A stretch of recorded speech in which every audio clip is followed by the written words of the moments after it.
కానీ ఒకటి మాత్రం పక్కా, ఇవాళ ముఖ్యంగా పెళ్లి చేసుకోబోయే అమ్మాయిలకి, నాకు కూడా 17 ఏళ్ల కూతురుంది కాబట్టి పెళ్లి చేసుకోబోయే అమ్మాయిలకి, పెళ్లి కావాల్సిన అమ్మాయిలకి, యువతకి, యువతులకి ముఖ్యంగా నేను చెప్పేది ఒకటే, మీ కాళ్ళ మీద మీరు నిలదొక్కుకోండి.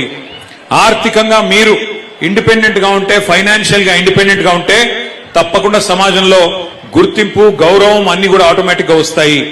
ఎంతసేపు మనం ఇంకెవరి మీద డిపెండెంట్ ఉండే పరిస్థితి ఉంటే, వేరే వాళ్ళ మీద ఆధారపడే పరిస్థితి ఉంటే, మరి దానివల్ల వచ్చే ఇబ్బందులు మీరు అడగొచ్చు, మీ ఇంట్లో అమ్మని అడగొచ్చు లేదా పెద్దవాళ్ళని అడగొచ్చు, చెప్తారు.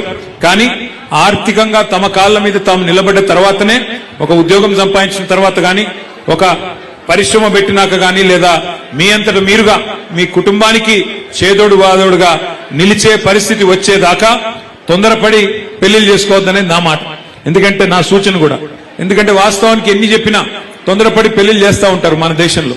కానీ అమ్మాయి తన కాళ్ళ మీద తాను నిలబడితే, ఒక ఉద్యోగం సంపాదించడం కానీ, లేకపోతే ఇంకో రకంగా కానీ ఫైనాన్షియల్ ఇండిపెండెన్స్ వస్తే ఆ గౌరవం వేరు, ఆ స్వాతంత్ర్యం వేరు.